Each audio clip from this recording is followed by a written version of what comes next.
It's all happening. Oh my God, it's all happening. Wow. It's all happening. You can't stop me now. Can't stop. Having a good time. Having a good time. Yeah. Hey guys. Hey gang. What's up? This is I don't know why I'm Friday so out of afternoon practice. zoo. Yep, which Friday is afternoon just zoo energy. Kind of chill vibes. Yeah, very chill vibes. Friday afternoon zoo. Kind of calm before the storm. Yeah. Yeah. You'll notice there's a distinct lack of Jim. He'll be coming in later, kind of like a special guest, or like the Kool-Aid Man. I hope it's like the Kool-Aid Man. I really also hope like it's like the Kool-Aid Man. But yeah, he's got some, weirdly enough, this podcast not the one thing that we all do. We actually have lots of other things going on. Yeah, we all do so many other things in our lives. We wear so many hats. And yeah, so, we do like origami. Yeah, for one thing, we do like gardening. Oh shit! I was just browsing. Uh-oh. It's seed catalog time of year. I don't know if it's that time of year for anybody else. But as soon as the holidays are over, my heart and mind turn toward the seed catalogs. It's cold, it's miserable, and I want to think about my garden. So, if you care to find seeds, look to the western sky. I.e. your mailbox. I.e. your mailbox. Yeah. Johnny Appleseed, he's got some good shit on the way. Why? No, please, go on. This is a really serious question. I don't know the answer to it. But why, at some point in American culture, did we decide that our folk hero Johnny Appleseed wore a pot on his head? Well, because, God, what other kind of hats did they have? Well, there were the ones that people used to make out of raccoons. Well, that's true, but there's got to be another folk hero that already had a coonskin cap, right? Nah, I don't think so. Nobody ever. Come on. Come on. Davey who? Davey, come on. I forgot him, just like I forgot about that place in Texas. Listen, there's what's the name of it? I can't remember. God, I wish I could remember. It would be so good. It would be so good if I could remember. I have to tell you something before Jim shows up. This is really important. All right. Okay. I'm very busy. Well, here's the thing. He'll never hear this because he never listens to the podcast. know. That's why I have to tell you now. Because if I said it while Jim was with us, he'd make like a very gross joke. Okay. So, very busy at work, and so in the background I have been playing all of the Marvel movies, but in weird chronological order, i.e. like I started with Captain America, and then chronologically the next one is Captain Marvel. Right, yes, okay. You know? Like in natural timeline sort of events. Like if this was real and I was alive, in what order would these events have happened? Right. In this list is the Ed Norton Ang Lee Hulk movie that we all have, I think, forgotten about mostly. No, I love that Hulk movie. I think that's the best Hulk out of any of them. And you can get at me in the comments if you think otherwise. But I fucking love that Hulk movie. I'll tell you what, Ed Norton is just great, and I'll see him in anything. I don't think that movie's great, but that's okay. We don't have to agree about movies. It's fine. Whatever. Yeah. That movie does have basically that joke that Jim kept making about speed but fucking in it. Because Ed Norton and Liv Tyler start to get it on, and then his heart rate escalates, and then he's like, oh no, I can't. Can't get too excited. And then she goes, not even a little excited? And nope. Yep. And so that was happening, and I was like, oh my god, that is basically the joke Jim kept making. Yeah. Sorry. Everything's already been said. We're just saying it over and over again. Yeah. Until people forget about it, and then we say it again, and it's new. That's... Matthew, you've really distilled down all of human history for us here, just now. Sorry, it's one big loop. We're all in one big loop. When people talk about that flat circle, that's what they're talking about. That's what we're talking about. Speaking of movies that we haven't seen in a while that we're rewatching, finally got around to watching Monkey Bone, y'all. And tell me about it immediately. So I may have partaken of the jazz cabbage, if you will. Before watching this movie, the Cambion coleslaw, and I forgot that one of the main jokes of the movie is that Monkey Bone is just like super horny all the time. And he's a monkey. Because he's a monkey. And also they like pitch shifted John Leguizamo's voice to be higher. And it's God. Also, oh God, I don't remember what his name is. Let me quick look up the fucking Monkey Bone cast again. Yes, I said again. Oh, Giancarlo Esposito, right? Uh-huh. He plays Hypnos, the like god of sleep or whatever. And these motherfuckers put him in like a weird half Muppet costume where he's like 4 feet tall, and they put little like fucked up hooves on him. And every time he walks around, it like makes my skin crawl. Okay, it's like really bad because his arms are also like human length arms, so they're almost touching the ground. Did you have a fun time watching it, or I had the best time watching it. I forgot that Brendan Fraser's like his character's name is Stu Miley, and he's got a little name tag that says S Miley, like Smiley, which I don't know what that's referencing, but it's just a funny little detail. Also, I think we were really clear when we talked about this previously that it's not a good movie, but it's not a good movie. Not a good movie. Great time. So I was right in assuming that, fucking Brendan Fraser goes into a coma. Monkey Bone fully swaps his body. When Monkey Bone has control over Brendan Fraser's body, makes himself look more like a monkey than Brendan Fraser would regularly look like a monkey. So he like. So Brendan Fraser also did George of the Jungle, so he did at least 2 really simian-based roles. Very simian-based roles. Yeah. But the way you can like kind of track when he's Monkey Bone and when he's Brendan Fraser is that Monkey Bone's got a middle part and Brendan Fraser's got a side part. You need a clear visual signifier. Yes, clear visual signifier. And then, also, you were right. Chris Kattan does such a good fucking job in this movie. Holy shit. That is the part that will make me pee my pants laughing. Is Chris Kattan in Monkey Bone. 100% guaranteed. I will laugh until it hurts. I don't know how he does it. It is exactly the kind of physical comedy that will send me over the edge. He has to pretend like his neck is broken for 10 minutes of this movie. Okay? Because he comes back in a gymnast that I think died in some sort of gymnastics accident. Yes, because Chris Kattan was a gymnast that like did a bad flip and broke his neck and died. Yes. And so then that allows his body to be a vessel for said Monkey Brendan Bone. Fraser. No, for Brendan Fraser to come back. Brendan Fraser. I'm so sorry. Yes, You've watched this more recently than I have. So Monkey Bone gets into Brendan Fraser's body. Now this is a Monkey Bone podcast. I'm so sorry. We're going to be talking about Monkey Bone until... We're going to be talking about Monkey Bone until Jim gets here.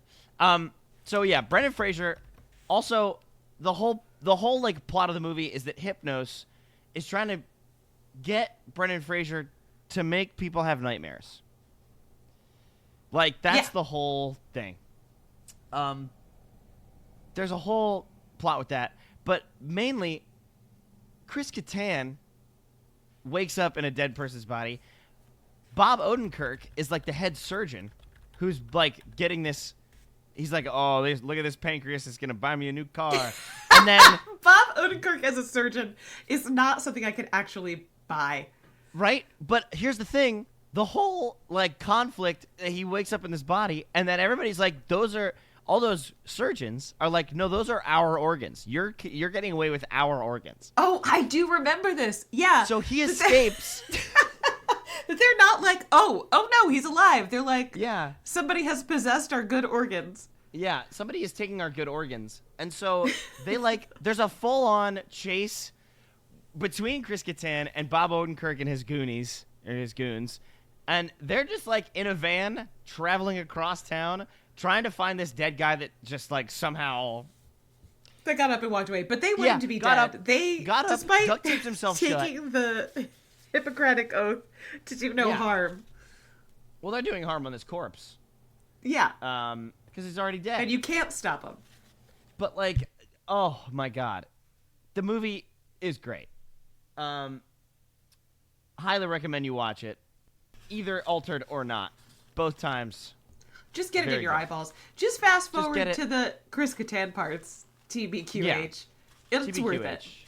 Also, there's a cat lady in the Coma Town that's played by Rose McGowan,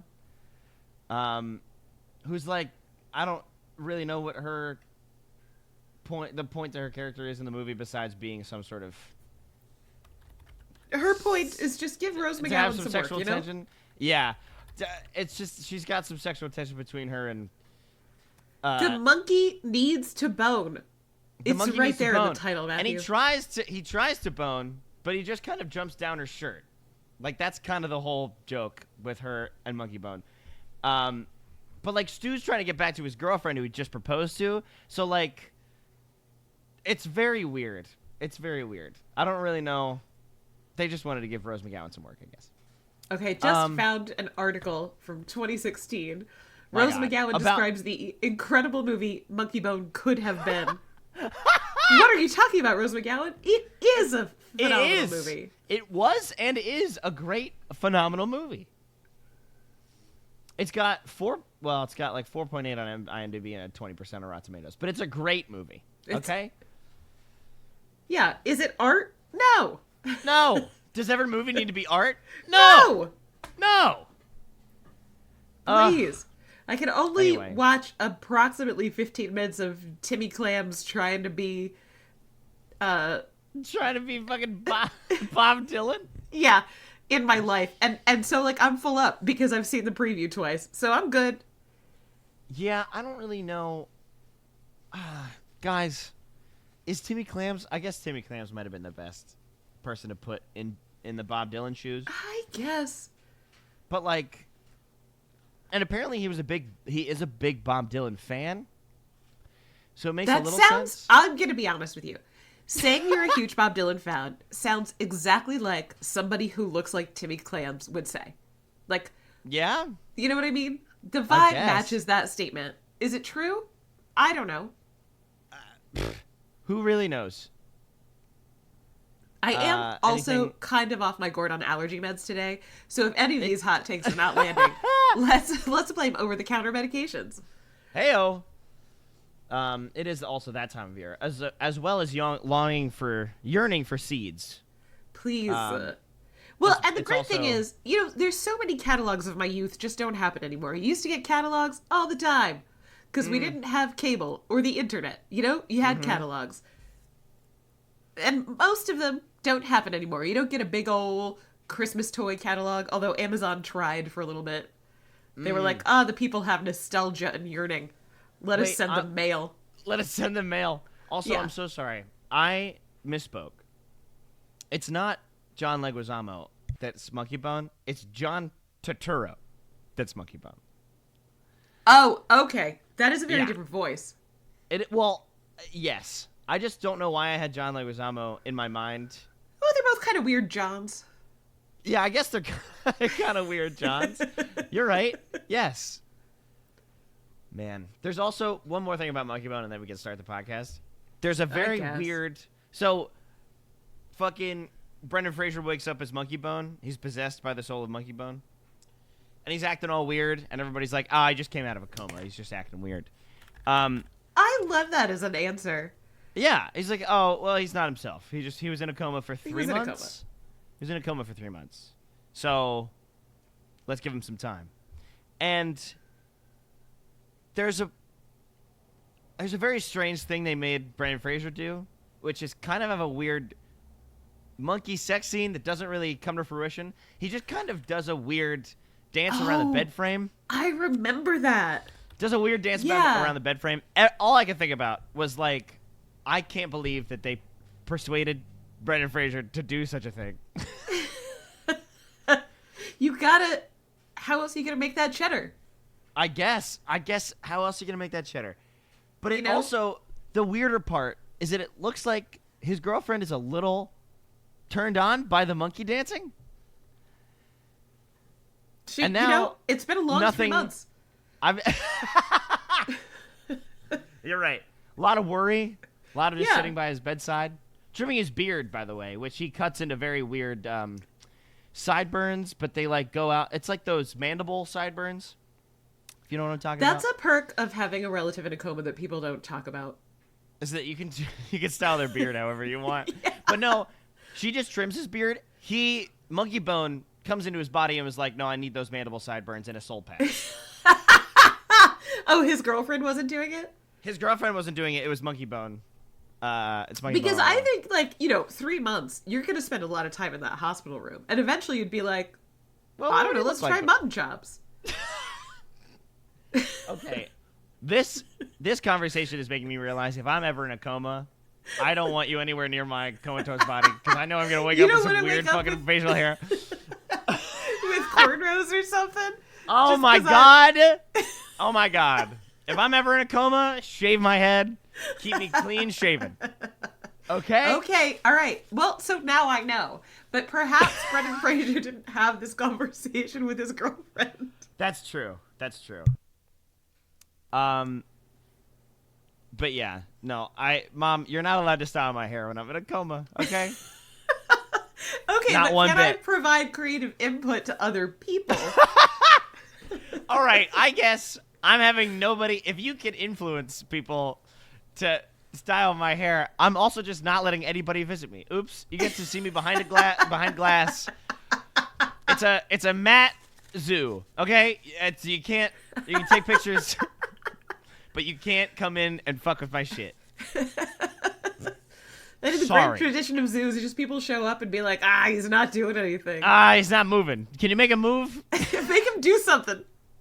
Actually, no. I give permission to a neutral third party to kind of prop me up like we get it birdies. That's funny. That's good. New day, new pose, right? Yeah. You got to keep the blood flowing. So you're gonna get bed sores otherwise. Pose me. So it just makes sense. Yeah. I feel like this is a service we could offer. I know like comas are really. I've never known anybody to be in a coma. I assume it's very stressful and like very uncertain, right? But I think providing a service where we, make it a little fun. Prop the person up like they're playing cards. Maybe they're reading a book. Maybe I feel like in a normal timeline, this wouldn't be funny to me or something I think we could get the government to give it some money for. But I feel like the time's about to come. I feel like the time might be able to, because here's the thing, gang. Starting off 2025 with a huge fire, really setting the tone for the year. Yeah. We got to have some sort of way to brighten spirits, brighten days.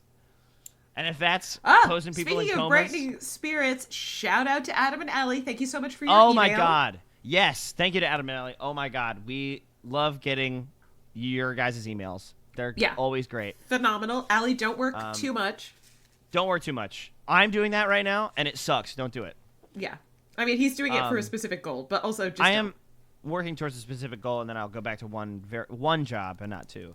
But yeah. And we love getting emails. If you want to email us, please do. Yeah, because social media is just bad.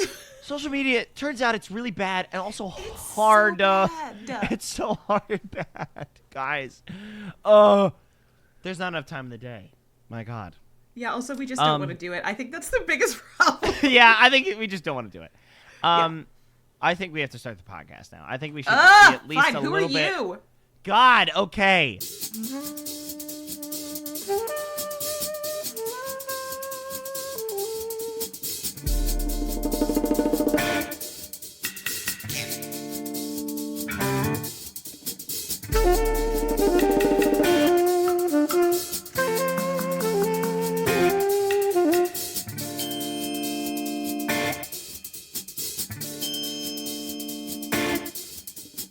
Hi, everybody. I'm Matt. I'm Matt's mom. And this is a Riverdale Runs Through It. It's a podcast with Pep and a little less Jim for the time being. It's where my mom and my friend Jim, who you'll see later, watch an episode of Riverdale, talk to me about it, make my brain rot a little bit. Then that's about it, Yeah. Conclusions that we made so far: show bad, writers bad at their job, show keeps being bad. That's kind of... Yeah, I think that's right. Yeah. I don't know. Oh boy, Matthew. Oh no. What happened last time? It never gets easier, I think after doing, God, what is this? The 118th episode?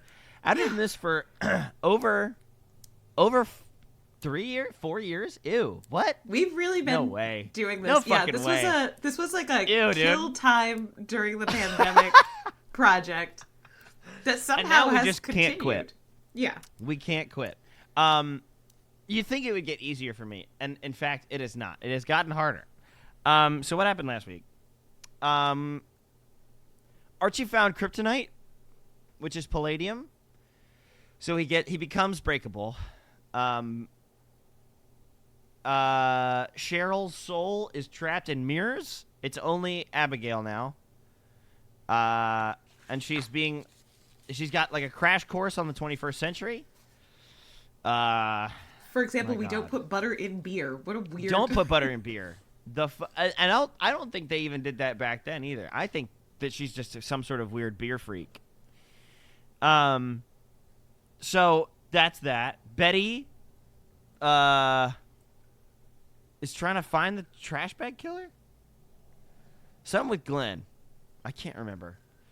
I know they took the no boys allowed sign off of the bunker. Yeah, Glenn's body was showing up in pieces because that's the trash bag killer's thing, Oh, I guess. yeah. Oh, yeah. So the trash bag killer's taunting Betty with thumbs, fingers, and then feet, and then his head, I guess. What else? Veronica comes to terms with the fact that she killed her dad. Right? She's like moved. Is she already moved past that? I think there's a wake and there's a hot grandson or godson. Godson. There's a hot godson, and there's some sort of, I'm gonna say, hitman. Well, he kills the hitman that kills the hitman Hiram, trying to kill that Hermosa Veronica. sent. Yeah. Right, Hermosa sent the hitman. The hitman had on him some sort of recording that's like, Veronica, I've always loved you. It was such a rush. You can have rum my wars. Rum. You can have all my rum if you want. And she feels really bad again about killing her dad. God, what else? What happened with that Cheryl? Oh, what happened with Jughead? He just comes to terms with being deaf. Yeah, and then at the very end, it turns out he can hear thoughts. He can hear thoughts? I forgot that part. What? Yeah, it's a stinger right at the end. Jesus. So we got, let's see. Archie is unbreakable. He becomes breakable. Oh, Dennis, who's the fucking guy who pretends to be the trash bag killer? It's not. I think it is the trash bag killer, and his name's Dennis. But he gets, like, thrown through the door by... Bingo the dog. By Vegas. Oh, by Bingo the dog, who's crypto. Yeah. Because Archie gets tricked into holding palladium by Dennis being like, here, just hold this for a second. Which, absolutely nuts. But if Dennis becomes some sort of Lex Luthor or Batman and makes a pair of palladium, like brass knuckles, I'm going to be kind of pissed. I don't love that. Maybe palladium bullets. There might be palladium bullets. But, yeah. So, I think that's all that happened. I think that's right. I also don't remember.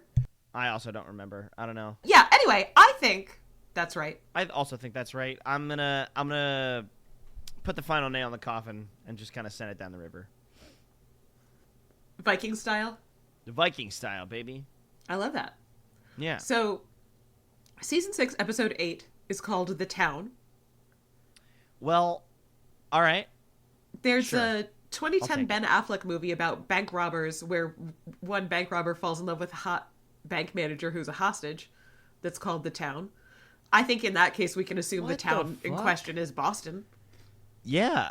But, like, also, Were they really running out of ideas when that movie came out? Bank robber falls in love with a hot bank manager who's a hostage? Hostage? I mean, that's got some big Ben Affleck vibes, you know? Think about every famous picture you can think about of Ben Affleck right now. Yeah, you're right. And every single one of them, he falls in love with a hot bank manager. Yeah. He's not in control of his life at all, you know? Not one bit.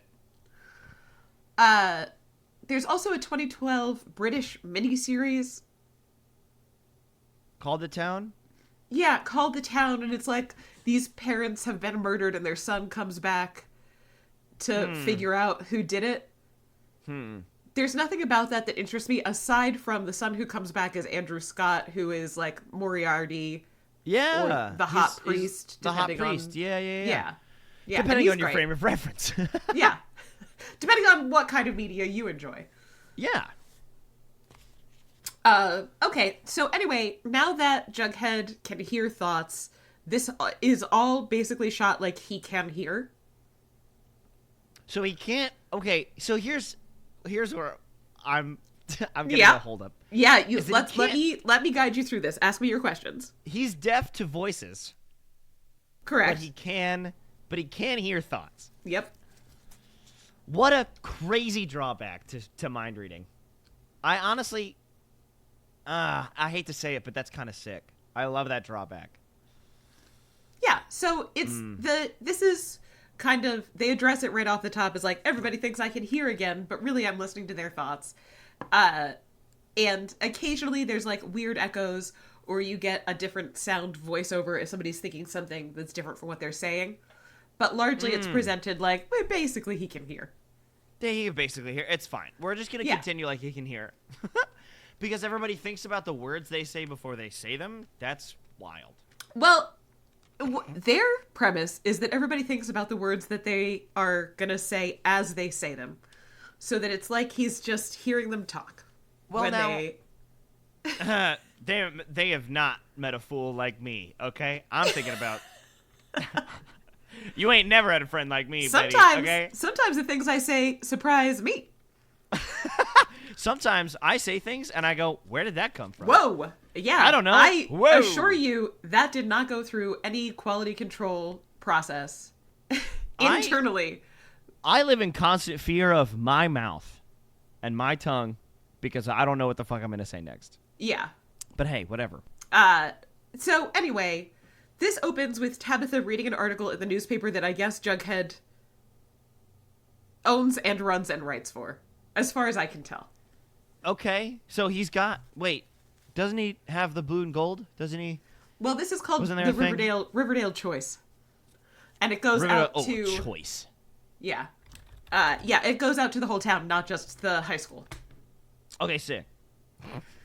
And Jughead received an article to publish, like an essay, and the person wanted it to be anonymous. Okay, sure. So Jughead just published it. Sick. Anonymously. What the fuck? You'll be shocked to hear that this thing this person wrote that they wanted published anonymously is like super mean. It's like really mean. Yeah, it's like really mean. Tabitha's all, I guess everybody's entitled to their own opinion, but yikes. Ooh, yikes on bikes. Aichi machi. Wow, okay. There's like a little aside where basically Jughead thinks, and so we get a voiceover about how everybody thinks he can hear again, but really he's listening to their thoughts. So, really, I'm a sick little freak that reads thoughts instead of way more invasive than his friends and family think. Yeah, awesome. Anyway, he's wondering what the town will think and do about this super mean article. Mm-hmm. So now we cut to everybody reading the newspaper. Apparently, Daddy, Uncle Fuck, and Alice get 2 newspapers delivered to the house so they can each read one. Now, see, I don't know about that. Maybe he just stole Archie's. Maybe Archie doesn't. Well, he doesn't know how to read. That would make more sense. But Archie then later has one, so who knows? Fuck. Well, okay, so they just chuck it back and forth between the windows. You know what I mean? Yeah, they just. Well, I think Archie doesn't even need to open a window. I think there's still a bunch of holes in his walls. Oh, fuck. From what? From the conflict. From the bomb. Right, from the bomb. You remember. Oh, yeah, I remember the bomb. You remember the bomb. Where's Archie staying? Is he at the fucking... He's just in Casa his de Swiss Fromage? cheese house. Okay, fair enough. He's not at punch camp? I can't tell anymore, honestly. Was there even a punch camp to begin with? I don't think so. Yeah, the punch camp is where they have the Council of Four meetings. Oh, that's right. Okay. Yeah. Well. Anyway, the title of this article / essay is Riverdale the worst town in America? Damn. A bold question that the answer is yes to. It is yes. There's an anti-therapist field that's surrounded the town. There's bombs. There's some sort of weird Dungeons and Gargoyles going on. There's lots of shit that makes it bad. Yeah. The article is like, well, you got this illegal casino, and that makes crime and drugs and punching. And when we get to that part, we cut to Reg and Veronica, who also each have a newspaper. What the fuck? Guys. Oh, my God. Oh, my God. And then, all of the gangs, which includes the Serpents and the Ghoulies, and they're always fighting. And that cuts to Tall Tony and Fangs reading the paper. Mm-hmm. And the town's history of intolerance and ignorance. And that cuts to Cheryl reading it, and she is living, okay? Loves this article. Eating it up. Yeah. Yes. And then, of course, the overtaxed and ineffectual law enforcement. So then we see the Sheriff's Keller reading. The Sheriff's Keller. And then the camera just, like, does a turn to make sure that we get Kevin's face when it talks about the overtaxed, or the lack of culture and performing arts. God damn. Just a real fucking slam piece here. Yeah. And checking all the boxes. Yep. And then it's like, and also there's homelessness. And we just see a lone newspaper on the ground. Weirdly, that pans over to Pop Tate, who looks at Percival Pickins, who's at the counter of Pops, and is like, "Are you still happy you moved here, stranger?" Wow. And Percival's like, right. "I'm happy as a clam." Hey, by the way, how did we know that clams are smiling all the time? That seems pretty presumptuous. Clams just don't have much of a brain, and I think that's what makes them happy. You know what? Fair point. Point taken. I'll take it. Yes. Yeah. Okay. So we got Jughead in his office. He hears Archie coming because of Archie's thoughts about how Jughead's a shitty, backstabbing piece of shit. This motherfucker. Yeah. I hate him. So he comes into the office and he's like, "Why would you publish this?" And Jughead's all like, "Well, free press, and I have to stay neutral." Which I will say, this episode is a very fun look at how different people use journalism. Because on one hand, you have Jughead, who, doesn't believe these things, but feels like, as a part of a free press, he has to present this opinion. And he can't naysay it, because that would be presenting his opinion. And in his mind, he can't possibly lean on facts to refute his opinion. Yeah. Mm-hmm. Later on, Alice will go on TV and just be like, "Homeless people are garbage." Wow. What? And Alice feels like, in her journalistic purview, that's fine to say. Wow. Yeah, we're getting a lot of different sides of the journalism coin here. Yeah. Jesus anyway, Christ. Archie demands that Jughead tell him who wrote the article, and Jughead's like, "I won't. Anyway, you would just go punch them." And then Archie thinks, "Hell yeah, I would punch them." But out loud, he says, "No.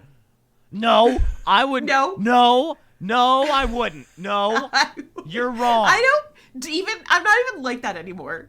What even is a fist? I don't know what a punch is. I couldn't even look at my hands. And then he just makes them big and flat. He's like, I couldn't even if I wanted to. What do you even do with these things? They're locked like this.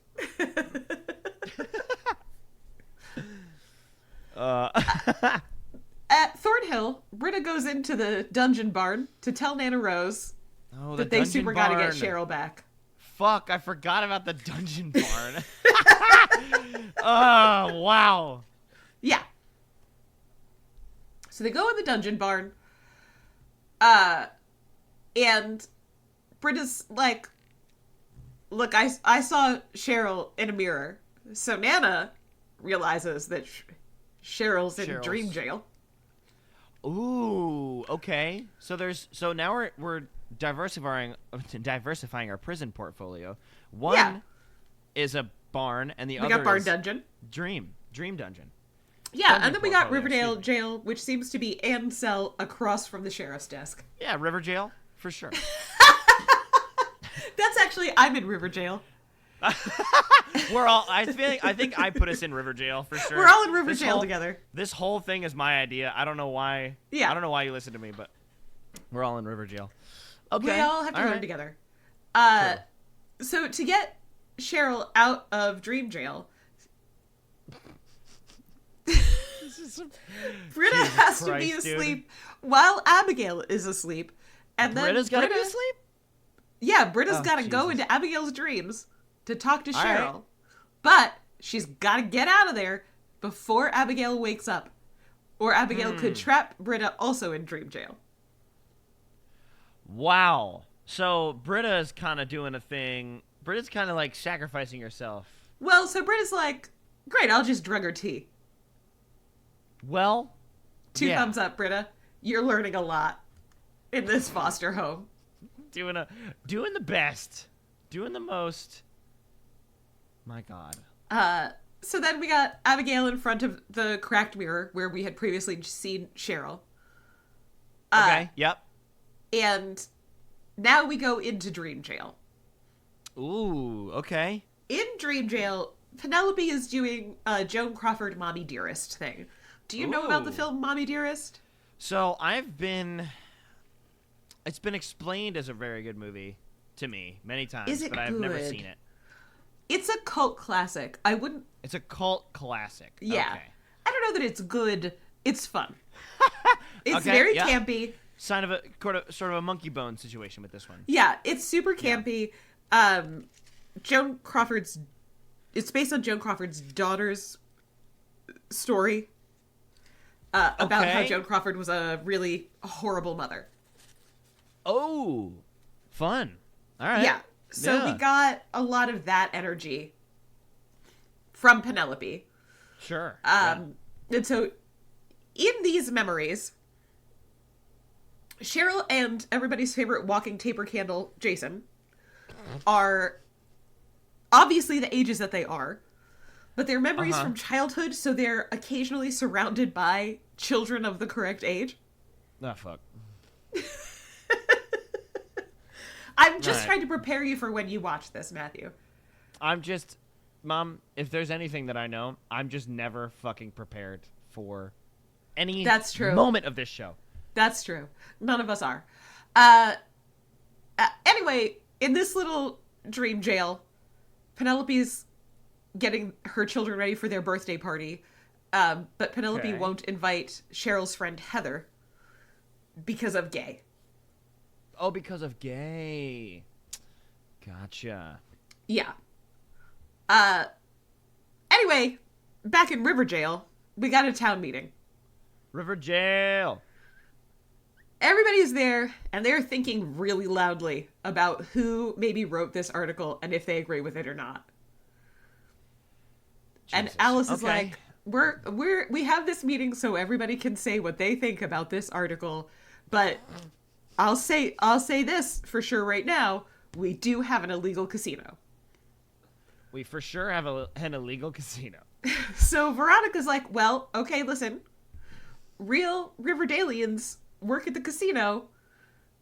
And I do want to remind you that it's called Babylonium. Ew. That's not helping your case that it's a good, wholesome time. Really not helping your case, yeah. And anyway, these Riverdalians get paid real money. Yep. And if people come to this casino, then they spend money that goes to the town and taxes. And so, casino's good, actually. I don't know. It seems pretty sick. Yeah. I did have a note here to myself. I guess like now that Hiram's dead, the town needs a new Hiram. Just can't have a town without it. Can't have a town. Listen, the Riverdale, a town with an Hiram. And that's Alice's take too, because she says, okay, well, Alice brings strong shut up and no energy like we haven't seen in a while to this episode. Goddamn. I love it. She's like, shut up and no. The lodges suck, actually, and you're a lodge. Yeah. I don't want any kind of lodge anywhere near this, actually. Yeah. Get this Not even a cast iron skillet. Get it the hell out of this town.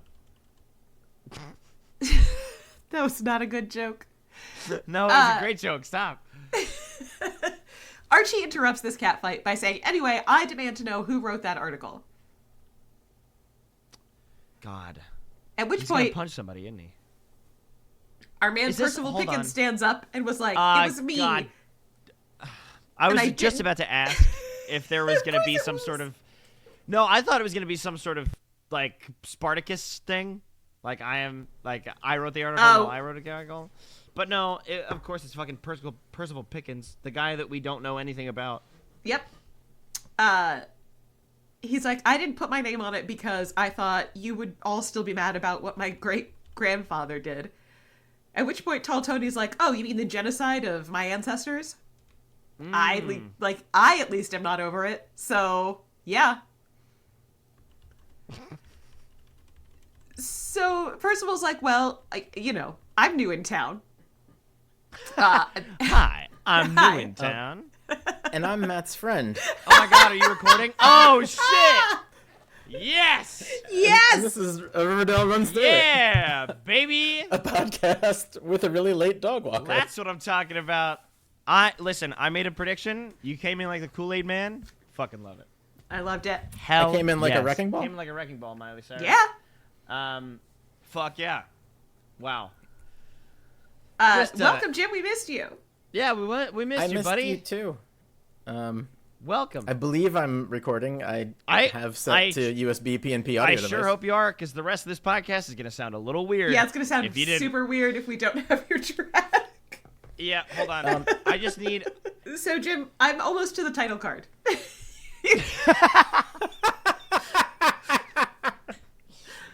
We're about 44 minutes in, and we're almost to the title card. Going for 40 minutes. Yeah. Yeah. Well, we got like 90 more minutes before Matt has to go. Yeah. Yeah, it's fine. We got this. We got plenty of time. So our man, Mr. Pickins, is like, I do have a solution if you want to hear it. And Archie's like, well, actually, cash me outside. How about that? How about that? I'm gonna fucking murder you now. Yeah. I'm gonna punch you so hard. How about that? But Daddy Uncle Frank says, actually, Percival is allowed to talk. Which sucks. Sucks Daddy for Uncle everybody. Fuck. I think Get make the a new shit rule out of about that. You're on the town council. Maybe he doesn't have to talk. You know? Yeah. Could be is an Yeah, interesting that seems point. fair. Yeah, very interesting point. Yeah. So Percival Pickens is like, what we do is we round up all the homeless people and bus them to a different town. Oh, fun. Yeah, What regular the fuck? Republican solution Yeah. to What the fuck? a problem. Yeah. Walking human monster solution. Jesus Christ. And Jughead does hear some people thinking agreement type thoughts with his special powers. Ew. So the amazing thing about this episode is that, like, tiny homes do seem to work, and they do a good job of portraying that as like a viable thing, and the Republican alternative to it being absolute fucking monster horribleness. and Jesus Christ. Yeah. Congrats, guys. Yeah, I guess when faced with a great quantity of human suffering, you can either try to alleviate it or you can just ship it away and let it happen somewhere else. Yeah, you can just kind of make it somebody else's problem. Yeah. So Archie hears this and he's like, well, or we could help them. Just they need help. They don't need to be removed. And Percival Pickens in peak top tier shithead mode is like, well, how? And then the voiceover is like, thus began the battle for Riverdale's soul. And then we've made it to the title card. And then on time, Jim, coming in for the title card. the amazing thing about this episode is that right there, Jughead reminds us that the actual devil is a real person in Riverdale. And it's Percival Pickins. And it's Percival fucking Pickins. Yep. Yeah. That piece of shit. Yep. The actual devil is real, has in fact arrived in the... Real devil that's real. ...form of a British man with a posh accent and one suit. Hey-o. Of course he's British. Yeah. Of course he's British.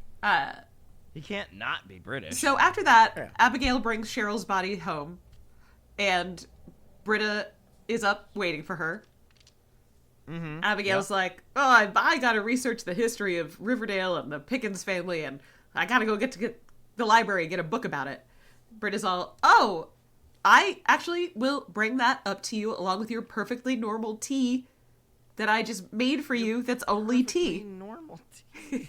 So it's only got tea leaves in it. Yeah. Only tea leaves. No poison, this just tea. This plotline loses me a little bit. You're not a Mommy Dearest fan? Over the last 2 weeks, we've discovered that Nana Rose has this diabolical evil plan to fuck over Cheryl and get Abigail back. And now suddenly she's helping Britta do the opposite? Yeah. For some reason? Yeah. That's not explored at all. Nope. She just decides to help Abigail. Yeah. Nana Rose is like sometimes lost in a fugue state where she's just staring at ribbons for a whole episode, and sometimes is like a necromancer. And you never know what you're going to get. Sometimes she has an evil master plan that takes like half a season to execute. Yeah. Just like whatever. And then sometimes she forgets about that master plan and works to undo it. Sometimes she gets put into the barn dungeon and is like, I don't like this. I had to change my ways. Sometimes you need the barn dungeon. Yeah. Just like for a little bit. Yeah. Well, cool. Yeah. So then at Archie's house, where I guess Archie lives now, I guess the holes are fixed. I don't know. Jughead comes in and he's like, don't punch me. Hey now, I know you want to punch me. Don't do it. But you can't. And Archie's like, well, I should. And here we have this... Well, what if I want to? Yeah. Archie should, because at this point in the episode, Jughead is literally the devil's advocate. And that fucking sucks. Yep. Don't be the devil's advocate. He doesn't need your help. Okay? Does not need your help. Here we have the tedious conversation that I already talked about what journalism should be neutral, so says Jughead, because he's trying to be good, and then later Alice will just be like, anyway, the homeless are a scourge upon our society, and we should kick them in the teeth. That's my journalistic take. Jesus. Yeah. We should kick them in the teeth. Yeah. Just kicking... Have you ever seen... was the Game Changers, where the prompt was a job interview like the arc of the Game of Thrones show? Yes, I love that one. And have you ever seen it, Jim? Seen that. It's great because what the person does is like, I was at the top of my game. I was the person everybody looked to do my job, and then I took a break to just kick dogs in the face and body. And the last part of your resume just says kicking dogs. Yeah, I just wanted to kick dogs. I just wanted to kick Is dogs. this a Game of Thrones plot? Well, it's the arc of how the show went. Oh, Yeah. right. Okay, yeah. Yeah. Right, once they didn't have an outline anymore and they were working off of their own creativity. Yeah. Yeah. And it turns out they didn't actually have that. Yeah.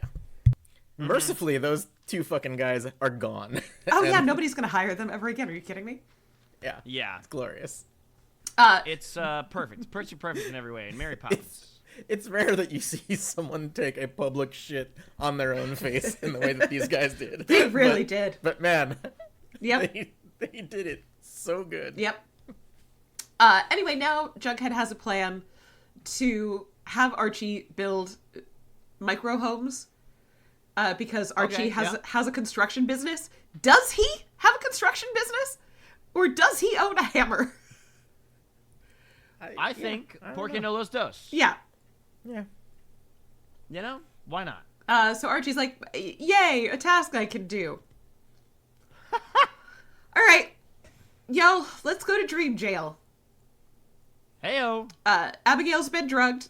Britta comes in to take a little nap on the couch in Cheryl's room next to Cheryl's body where Abigail lives. And she sets an alarm so that she wakes up in time. You know, we go like a week or maybe 2 weeks between recording, and I miss that joke so much. Well, and then I get back, and it's here to Here greet it me is. like a warm hug. Here it is. And it feels really good. Thank you. In Dream Jail, it is the birthday party that Penelope is hosting. So as I said, it is adult Jason and adult Cheryl and a bunch of children. I hate this. Cheryl has I just been... want to make it very clear. Yeah, no, it sucks. Cheryl's been put in timeout, and she is crying because she is in punishment for being selfish and ungrateful. And there's a banner that just says, Happy Birthday, Jason. What the fuck? But then the alarm goes off, so Britta leaves, and then Abigail wakes up alone. So Britta didn't have time to talk to Cheryl. All right. Yeah, she really Britted that one up. Really Britted that one. She used my name to mean a small, totally understandable mistake.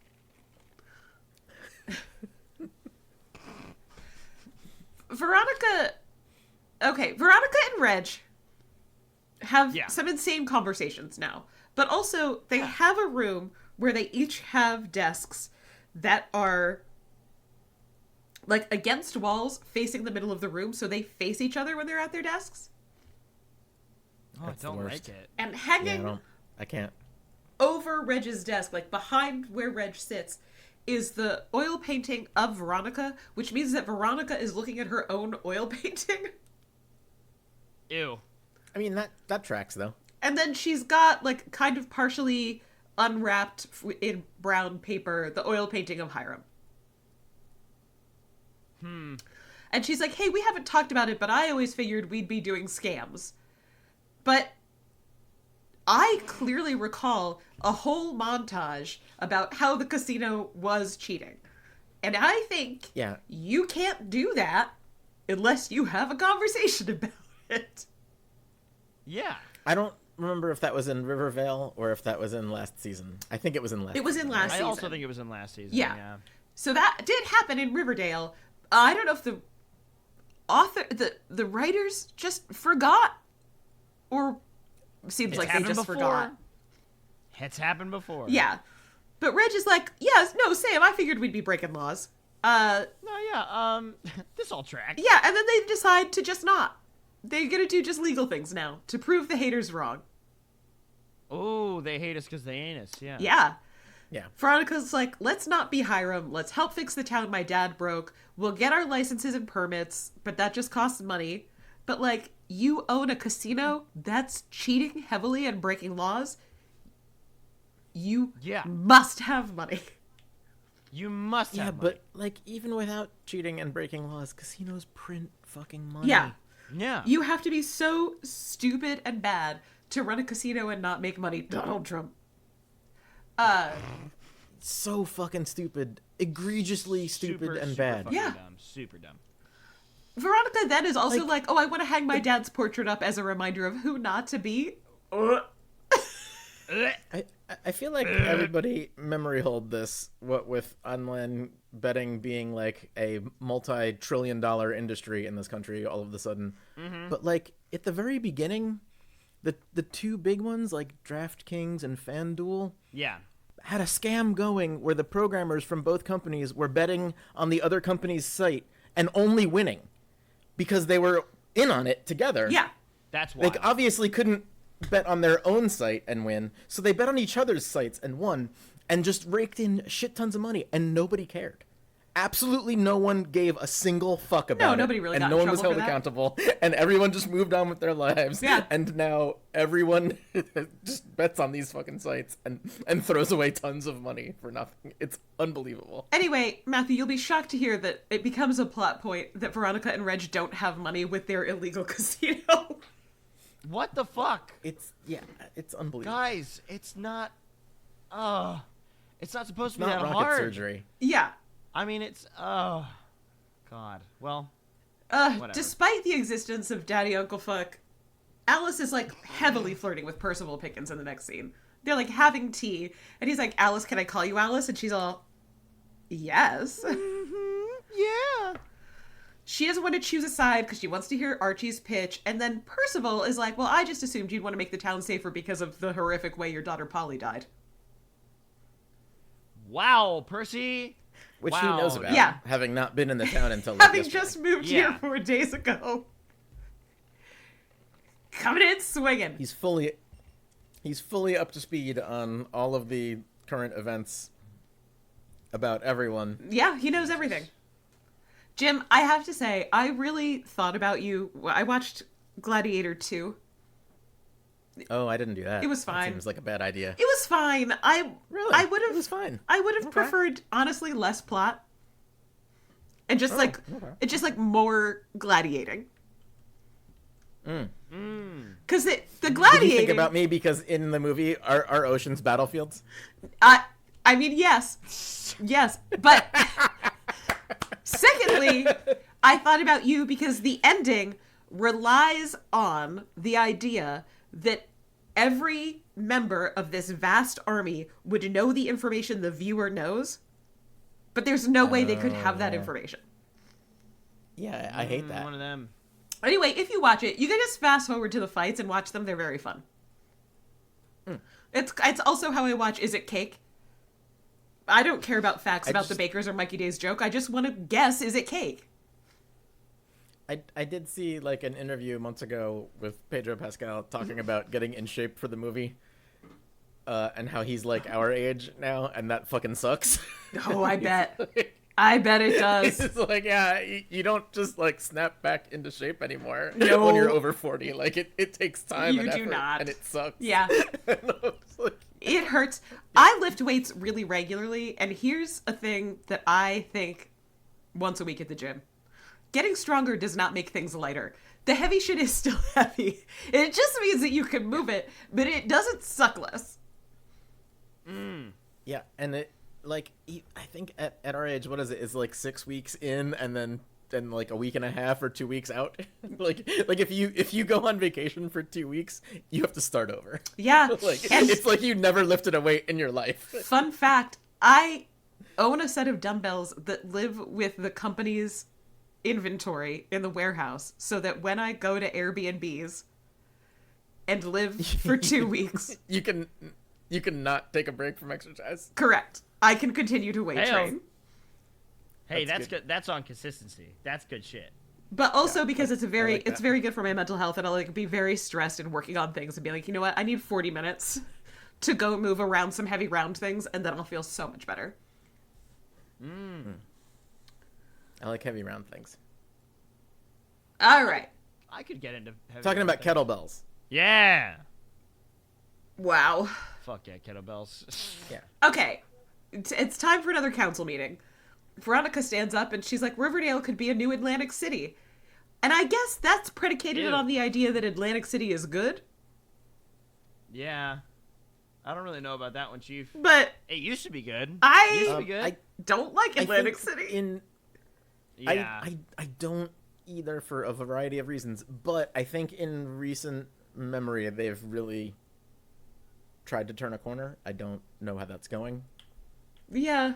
Neither do I. I guess I also don't like Vegas. Casinos bum me out. There's not a pitch for this that I personally like. That's fine. It's not for me. Yeah, again, because the house always wins, and like you're paying for this entertainment on the lie that maybe you'll come away with some money, but it doesn't work like that. No. Sorry. Like, yeah, it doesn't. Yeah. Anyway, she's like, at some level, a casino is a scam, even if it's run legit. Yeah. Like, but somehow it's a scam. Veronica can't make money. Right. So she's like, we'll have daycares and arcades for the kids because, of course, I told you Alice is brain strong, shut up, and no energy. So she's like, oh, so kids can gamble now? Come on, Alice. Come on, Alice. No, they can't. Of course they can. Yes. Come on. Start them a young. Completely different sentence. Yeah. Daddy Uncle Frank is like, it's a bad environment for veterans like me and Archie. Okay, then don't go. Yeah, then just don't go. It's like really easy to not go. It's like super easy to not go. Just don't go. Super easy to not go. Veronica's all like, great, let's have that dialogue. And Alice just interrupts and she's like, but not now. Wow. I know. Come on, guys. Remember in Riverdale Guys. when Veronica refused to murder Alice? Yeah. I bet she really regrets regretting that. decision. Yeah, she regrets that for sure. For sure.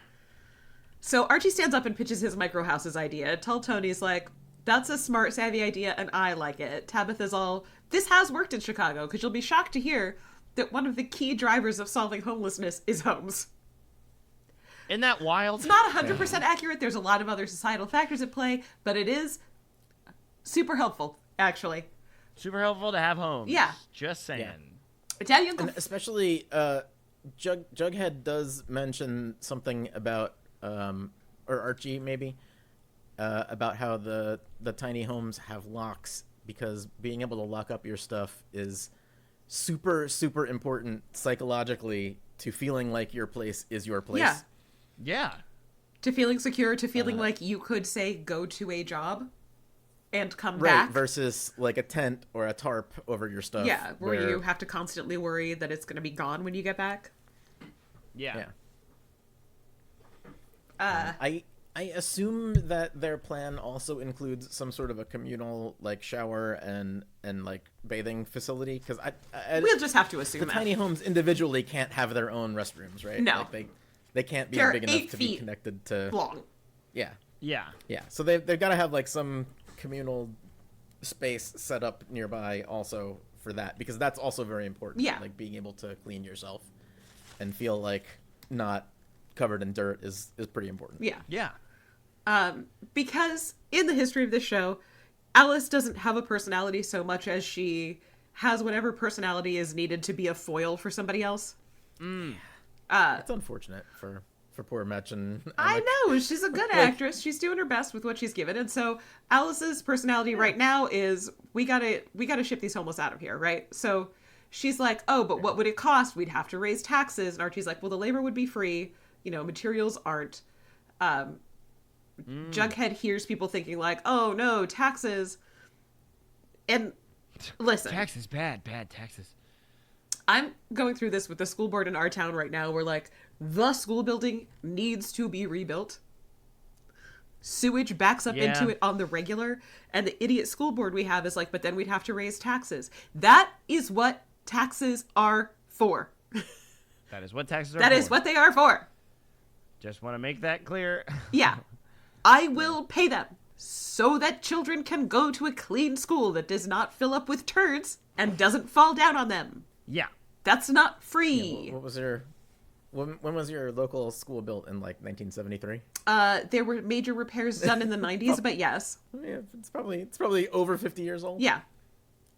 Yeah, and it's a mess. Anyway, yes, you do have to pay taxes for things. That is what taxes are for. Taxes are for community care.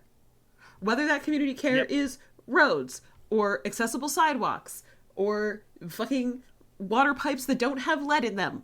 But if one single penny, a third of a penny, helps a poor person, or a Oh non-white no. Oh no. everything is over. Like, Yeah.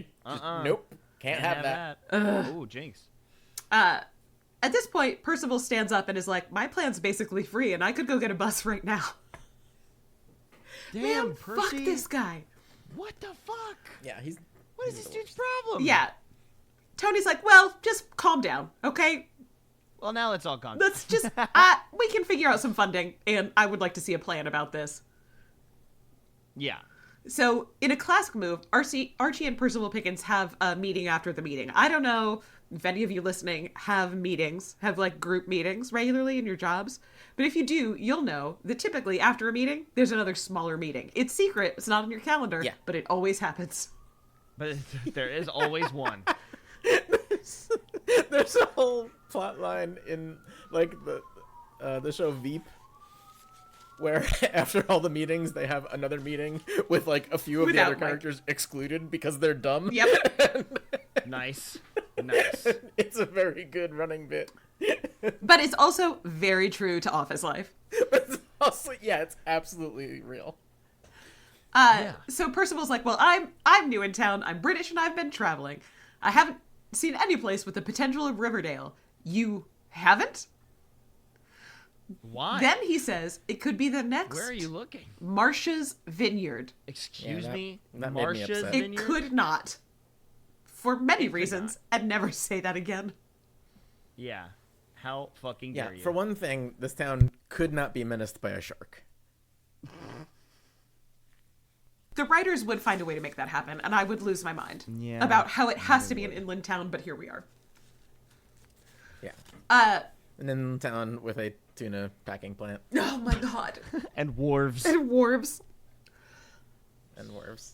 So Archie's like, well, maybe, let's try again. Maybe we got off on the wrong foot. We want the same thing, so, we can work together. And Percival Pickins basically says, shut up and no. Damn. Well... He says... Got him there. The town actually doesn't want to do work. They want to not look at poor people. And they don't want to be uncomfortable. And work is sometimes uncomfortable. And Archie's like, you're wrong, and I'll prove it. Good luck, Arch. I actually am the most comfortable at work because I don't have to think about anything else. That's not the kind of work that I meant. Oh, well. And I hear you about that. Love a task list. Love a task list. Love a to-do list. So Archie now has another meeting after the meeting, but this one is with Tony and Tabitha at Pops. Triple meeting. And he's like, here's how we get funding. You give me money. Yeah. Wow. But they are both business owners, Super right? sick So plan. they give him money under the auspices of business sponsorship.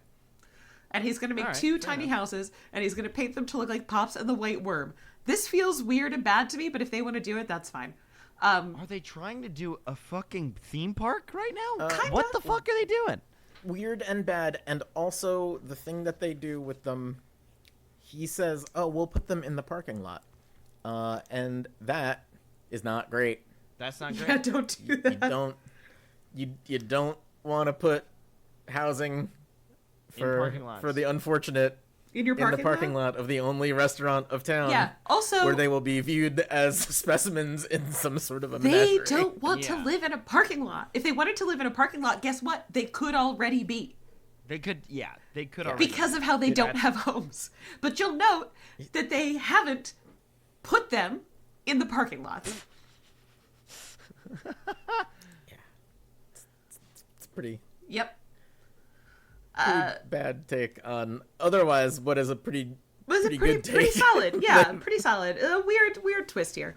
Jughead goes and he finds Doc in Sketch Alley, and then the construction crew shows up to build houses, and they're like, you all are here. You can help if you want, but you don't have to, which I think is fine.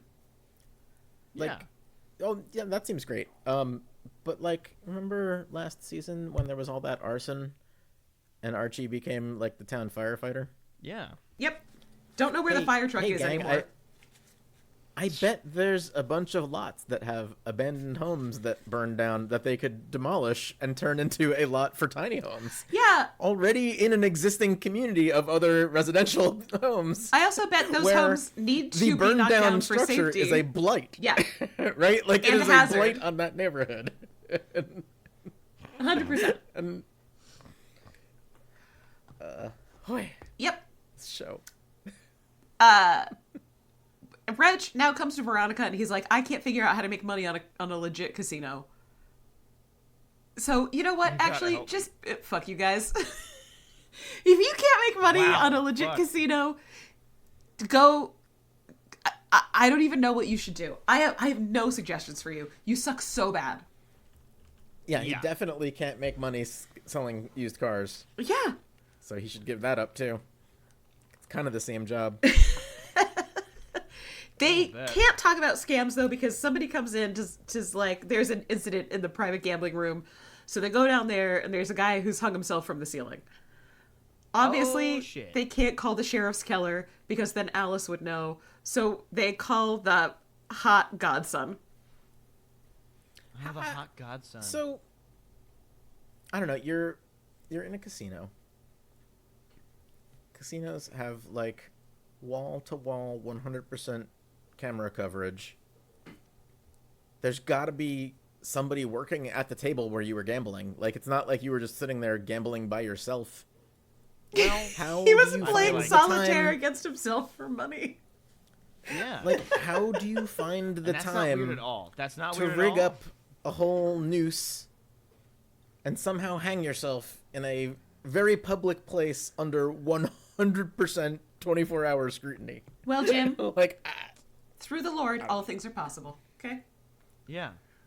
Yeah, I guess. You ever think about the Lord, Jim? I try not to. And good on you for that. We got Britta visits Dream Jail again. Once again, Penelope's doing Joan Crawford and Mommy Dearest, and then Britta wakes up and she didn't get to talk to Cheryl again.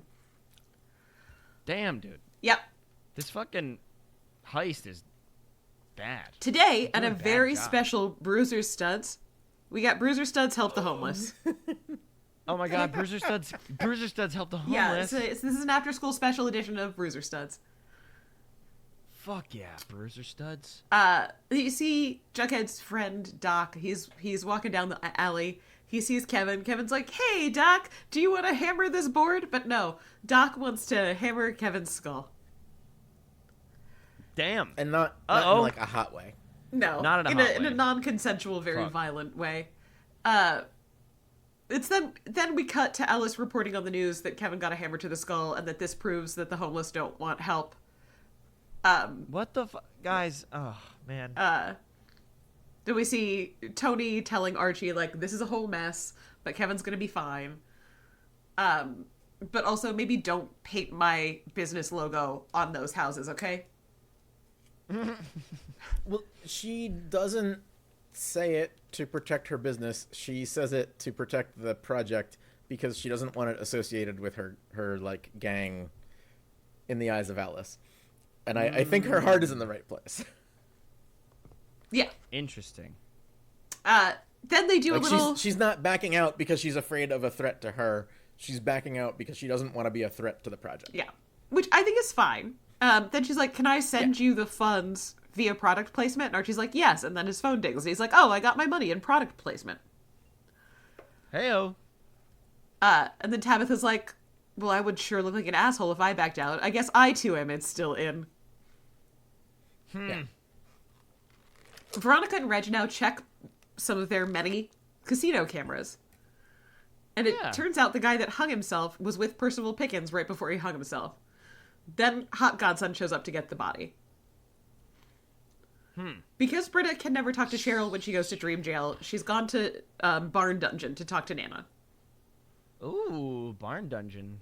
And Nana's like, "You gotta tell her that Penelope's not real in Brain Jail." Yeah. And Britta's like, "But I can't ever have time to talk to her." And Nana's like, "Well, you gotta find a different way to communicate then. This whole conversation is pointless." What? Yeah. Yes. This could have been an email. Obviously. Could have been an email.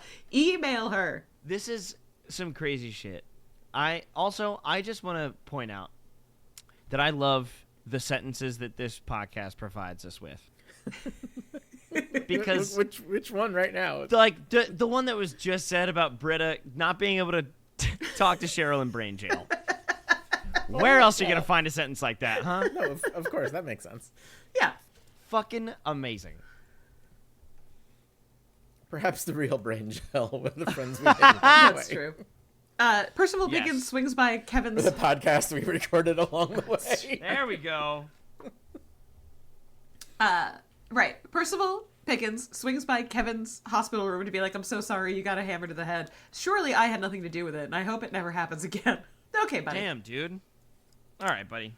Let's all calm down here. In the Pops parking lot, they now do have tiny houses, and there's a little bit of product placement about who donated the paint. It's so weird that Riverdale's doing product placement. It's so weird. Very weird. It's not as Hiram eating Doritos weird, but it's pretty weird. Yeah. Yeah. I can't even think of the name of the company. It's beyond me right now. It's Benjamin Moore. It's not Sherwin-Williams. Oh, it's Benjamin Moore. Yeah. Right. At the Sherwin-Williams, of course, being the punchline to a really extensive bit about John Williams. Is that Whitest Kids You Know? I think so. I think it is. At the casino, Hot Godson's... It's such a weird punchline for a very strange and long sketch. Feel free to Google and see if you can find it. It is very funny though. Right. Hot Godson's gonna take the dead body and stage it as a suicide at a rest stop. He's like, do you want my criminal friends to come spend their money at your casino? And Veronica's like, no, I'm doing legit business. No, I told you I'm doing legit business. Yeah, but could you investigate Percival Pickins and, like, see what his whole deal is? Archie gets a call. He's got to go to Pop's. The tiny house has been vandalized. It's like, you know, spray painted, "We don't want you here," and go away. Is it not even creative graffiti? Yeah, Christ. All right. Archie gets so mad he punches Van hard. It has big, like, Republicans graffitiing their own garage doors. Oh, yeah. And, like, crying on the local news. It has that big energy to it. Yeah, it's dumb. One of them. Jughead has gone to jail. He's chatting with his pal Doc, who does not remember attacking Kevin. Doc thinks to himself, it's like somebody put the idea in my head. Somebody with an accent. Gosh. Oh, Jesus Christ. Gosh, who could that be? Who's got an accent? So then Jughead... Who's among us has an accent? Right. So then Jughead calls his new best friend Percival Pickins, and he's like, I would love to interview you. Jughead quotes... In my official capacity as your advocate. Yeah. Jughead quotes Ghandi, and I don't remember the conversation, but I did write down here, Percival thinks Ghandi sounds like a liberal cuck. And I think that's true. Jesus Christ, Mom. Wow. What a fucking... Wow. That could be the title of the episode. I'll allow it. Sounds like a liberal cuck. Yeah, I'll allow it. I'll allow it. Jesus Christ. Jesus Christ, guys.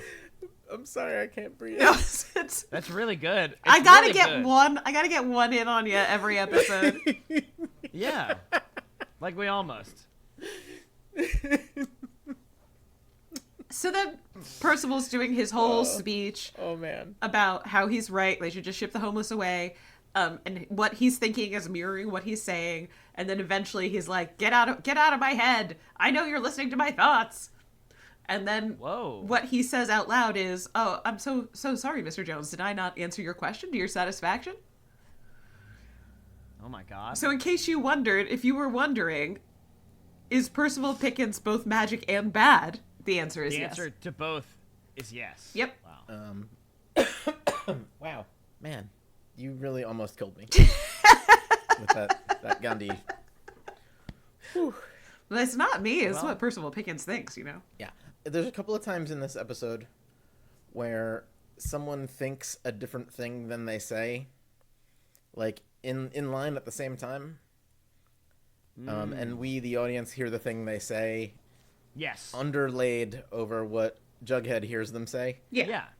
I cannot do that. I can only think about the thing that is currently coming out of my mouth.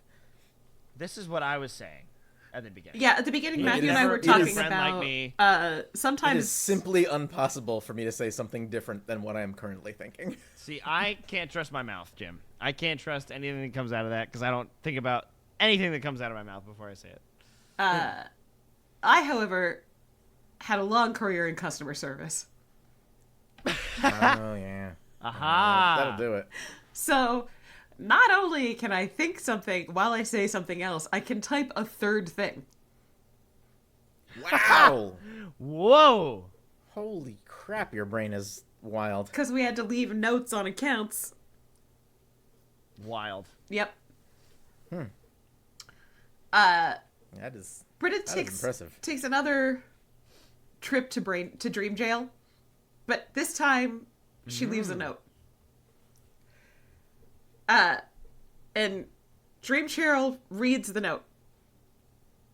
And so Penelope's going on a rampage. She goes to get a wire hanger, which is a peak mommy dearest thing. Mm-hmm. And when Penelope gets back, Cheryl is in her own power again, in a slutty outfit with good hair.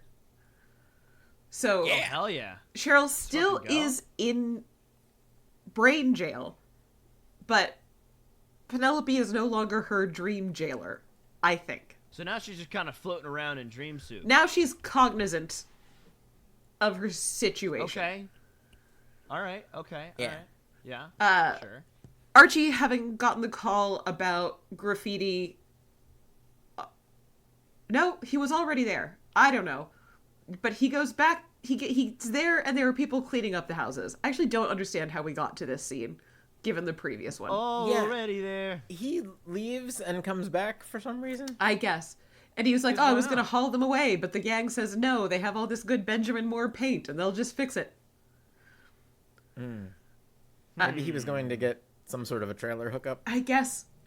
Let's say that. That makes sense. Sure. The writers don't fucking know. Yeah, they sure don't. Jughead wants to tell Archie that Percival Pickins is bad, actually. Like, Archie's going to be surprised by that. But then Percival shows up to say, actually, I gave all of the homeless $100 and put them on a bus. What the fuck? And then they go to Sketch Alley, and it's empty. What the fuck? Ooh. Hello. Yeah. Cheryl has come to visit Britta in her dream, and they need a plan to get rid of Abigail. Okay. All right. At the town meeting, Percival gets applause for getting rid of the homeless people. He's like, I couldn't have done it without Sheriff Keller. And let me say this. ACAB. Fuck. ACAB. Police. All sheriffs are Kellers. Well, they're not anymore because Percival's going to be a fucking deputy now. Oh, fuck off. You're my least favorite deputy, bitch. Exactly. Oh, my God. I hope there is a snake in your boot, you piece of shit. I hope they poison your fucking watering hole, baby. God damn. Fuck. I love that journey that you two just took together. little Sheriff Woody. Did I miss a Toy Story reference earlier in the recording by joining late? Nope. Or did you guys just both simultaneously go to The Toy word Story? deputy, I think, was our Winter Soldier trigger on that one. Yeah, I was our Winter Soldier kind of sleeper agent trigger. Yeah, makes sense. Yeah, you know, like you do. So here we get a little reveal. Archie thinks to himself, that dude's like a supervillain. And then Jughead says like, that's exactly what he is. We really need to talk tonight. So now Archie kind of knows that Jughead can read minds. In the meeting after the meeting. I mean, that's like the third time that Jughead has blown it in this episode, though. Yeah, but nobody pays blown attention to what Jughead does or says or thinks. Yeah, he For like really he, valid asked reasons. people about stuff that they thought but not said several other times. Yeah. Because he has no way of knowing what they said, right? Like, he can't. Right. Yeah. So that does make a little bit of sense. Yeah, I mean, they were never going to keep it a secret. So the meeting after the meeting is Reg and Veronica asking Alice if the council read their proposal. And Alice is like, well, Percival thinks there's a way to do things, but the biggest risk is Veronica being a figurehead, so she would need to take a back seat.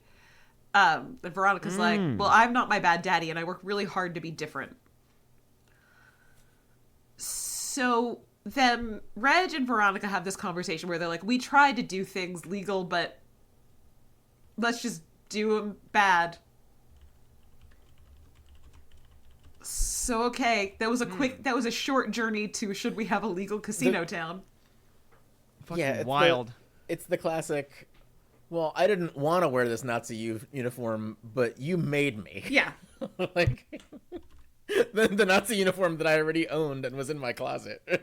Yeah. Like, I didn't want to wear it. By spilling soup on my jeans, Like, you made me.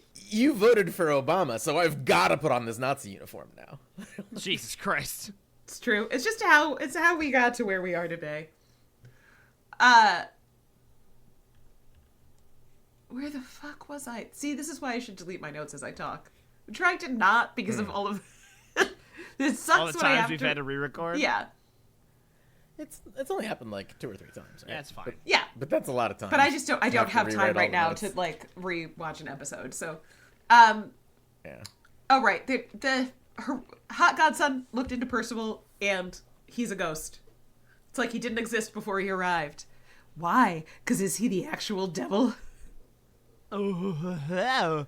I can't even remember the actual devil who was a real person's name from the Riverdale episodes. Cypher. Oh, Lou man. Cypher. Did you forget it on purpose? Now it's back. Yeah. Now it's back in my brain, Back and again. I am, as a result, slightly dumber. Yeah. Yep. Okay, the end 2 little scenes here are Archie's watching TV, and Betty sneaks into the house. She turns off all the lights. She's wearing sunglasses. She's like, I lost the trash bag killer in Maine. Well, how is she seeing then? So you just left a serial killer in the state of Maine? And you're good with that as an FBI agent? Meh. You're cool with that. I'm cool with that if you're cool with that. Maybe he'll get moosed. Get moosed. Might get moosed. Get moosed, idiot. Get absolutely moosed. Get so moosed. Get fucking moosed, dude. Betty's headaches have been getting worse, and light makes them bad, but she can still see auras. She's like, it's good to be home. What did I miss? Obviously, she missed that Jughead can read minds, and Percival Pickins can control minds, and the whole town is in trouble. Wow. And then we have one last little scene where Percival has a murder board about the town, and then in his little journal that night, he's like, Dear Diary, Jughead can read minds. The end. What the fuck? Okay. All right, guys. Also, he does not have good handwriting. Well, he went to devil school and not regular school, so... Do they even teach kids handwriting anymore? I don't know, Yeah, man. they have to be able to read it. No joke. There's a lot of... They don't teach kids cursive anymore, though, right? Like that's. They do. They have to be able to read it. Really? Yeah. Mm-hmm. That's weird. Well, Jim, there's like a lot of documents. There's like a lot of writing that's cursive. Yeah, it actually, I can barely read cursive because, I mean, nobody writes in cursive anymore. Yeah. But I can still parse it out. It just takes me a little bit. I do feel like a little small child. But that was it. That was the last little scene of the last episode. little My scene God. is Percival writing down in his little journal, like he would forget that Jughead could read minds. He's got to make a note for himself. Jughead equals read minds. Yeah. Jughead, Good Lord. Non-Magnetic Magneto. That's just a guy. That's just a guy, Mom. I'm sorry. That's just a guy. Non-Magnetic Magneto from. Is that from anything? Sure I just made it up. That's from Mom's brain. You just conjured that. Yeah. Conjured it. My God. Guy. Just a guy. Yeah. That's you just a get guy. it. Exactly. Fun fact.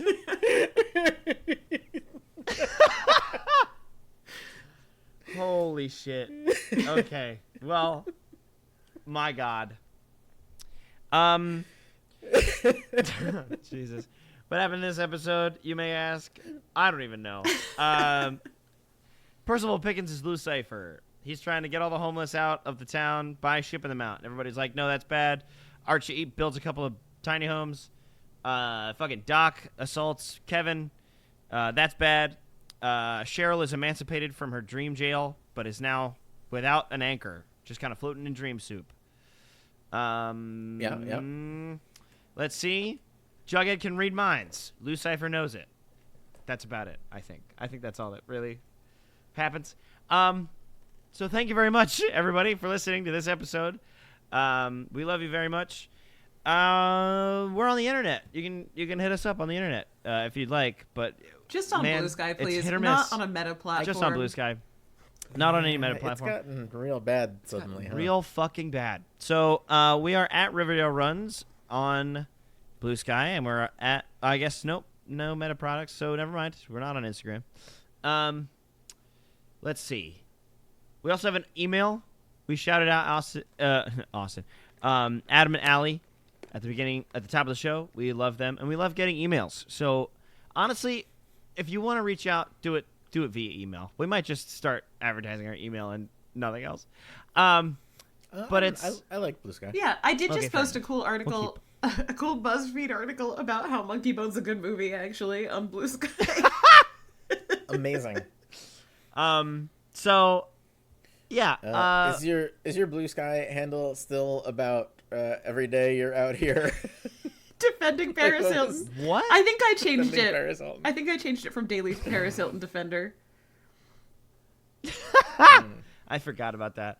That Anyway, was like the last time we saw each other in real life. in real life, yeah, that was Yeah, now it's all three of us together. now mine is full of bees. Because I am. full of bees. You are. Yeah, and they can sense royalty, so obviously. Makes sense, royalty. Exactly. But Obviously, our before email address is arrtipod@gmail.com. It's ARRTIPOD@gmail.com. It's our initials. Hit us up on there. Tell us how your day's been, or a good thing that happened to you today. We'll respond. I'd really like to hear a good thing that happened to you. Yeah. Send us Can we your. take a minute right now at the end of this episode to say something good that happened to each of us? Yeah. Yeah. I guess. Mom, you start. I've just been on a real Rice Krispie treat kick recently. This is not big. This is not a big thing. Yeah. But every time I eat a Rice Krispie treat, it makes me really fucking happy. Plus, they're Hell super easy to yes. make, and you can make them with weird cereals. I made them with mini Cinnamon Toast Crunch. That ruled. Ooh, fuck. Oh, sounds you're gonna really make me interesting. gain so much weight now, Mom. Because Yes! I'm gonna have to make some fucked up Rice Krispie treats.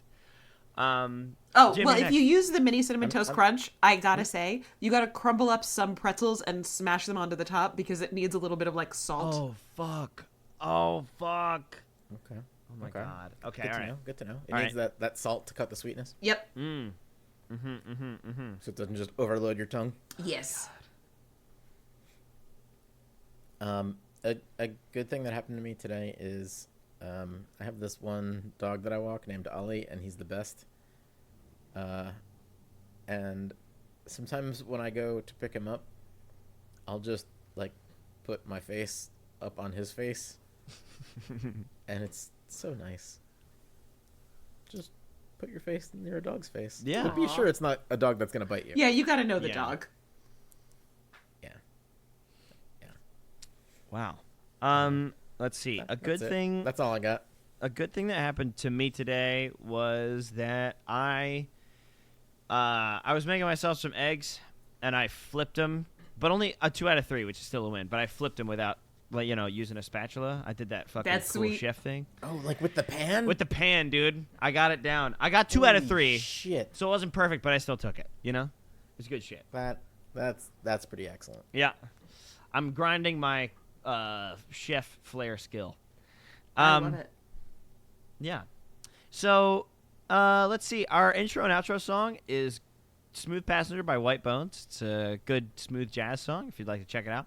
And, man, I think that's it. I think we checked all our boxes. So, have a great week. Find joy where you can. Watch Monkey Bone sometime. It's a good time, not a good movie. And But it's a good time. Still not seeing Monkey Bone. It's a great Oh my time. God. Bad movie, good time. Jim, if you haven't watched Oh. Monkey Bone by the next time we've recorded, I'm going to be mad. But not that mad. I joined the episode late and didn't have time for all of the usual digressions. Yes. I've been watching AP Bio. Have you guys seen this show? Is that the one with Dennis from fucking Always Sunny? Hold It on. is. Yes. Yeah. I just started season 2, and there's a bit in it where he and the AP Bio kids that he has coerced into helping him do evil steal a statue from a local church, and the church figures out vaguely who is involved because they do it using the school driver's ed car, but they don't know what students are involved. So they're interrogating all of the kids, and when they get to interrogating Dennis, he's afraid of nuns, and they do 2 different shots, right? They do a full frame shot of his face, and then a full frame shot of the 3 nuns, and they keep switching back and forth. The nuns will ask him a question, and then he'll get increasingly nervous and answer it, and every time they cut back to the nuns, they're a little bit closer to him, and it's the funniest fucking bit. Like, they don't play it up. They're just a little bit bigger in frame every time it turns back to them, and it is so fucking clever. Wow. Like, it made me lose my shit. Hell yeah. That is hysterical. It's so good. That is really good. How do you even write that joke? Like, that joke is amazing. It does. That is a really good joke. I will say, I just recently watched the new Wallace and Gromit movie, and a little bit of my soul reknit. A little bit of my, like, heart healed, because it was so fucking good. It really was. Excellent. It was just such a good, mwah. That's on Netflix, right? I don't know, actually. I went and saw it in a theater, so. Oh. Yeah. Fancy theater boy. Fancy theater boy, seeing movies on theaters. In theaters. On theaters? Whatever. But it was really good. Highly recommend watching just all of Wallace and Gromit, as you know. If you listen, you know I'm a Wallace and Gromit boy. Get out there. Watch Wallace and Gromit. But yeah. Yeah, check out AP Bio. It's on Netflix. It's good shit. Oh, also, one extra little thing while we have Always Sunny in Philadelphia on the brain.